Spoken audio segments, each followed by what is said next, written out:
Welcome to our channel. Today we how to disable Search Console property access for a user, full guide step by step clearly.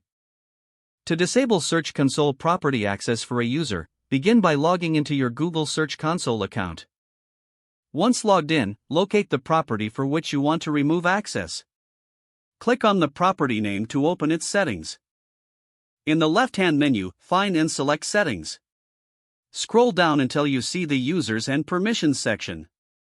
Click on Users and Permissions to view the list of users currently granted access. Identify the user whose access you wish to disable. Next to the user's name, you will see a three-dot icon or a drop-down menu. Click on that icon to reveal further options. Select Remove Access from the drop-down menu. A confirmation dialog will appear asking if you are sure you want to remove access. Review the information, and if you're certain, click Confirm. The user will now be removed from the list and no longer have access to the property. Carefully check to ensure that the user is no longer listed under Users and Permissions. You have successfully disabled Search Console property. Always remember to inform users about their access removal for clarity and transparency. If the page does not load, refresh the browser or try again in a private or incognito window. Make sure you are using the correct email address, then retype it carefully to avoid small typos. If your password is not accepted, use the reset option and create a new strong password you can remember.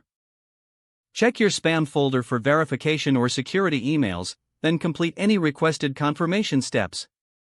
Enable two-factor authentication if available to improve account security and reduce unauthorized access risk.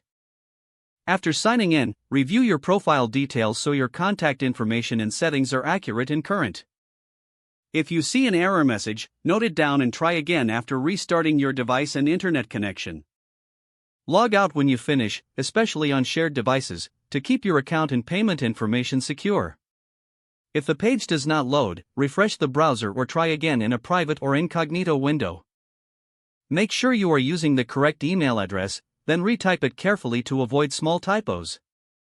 If your password is not accepted, use the reset option and create a new strong password you can remember. Check your spam folder for verification or security emails, then complete any requested confirmation steps. Enable two-factor authentication if available to improve account security and reduce unauthorized access risk. After signing in, review your profile details so your contact information and settings are accurate and current. If you see an error message, note it down and try again after restarting your device and internet connection. Don't forget to like this video and subscribe to our channel for more step-by-step tech guides.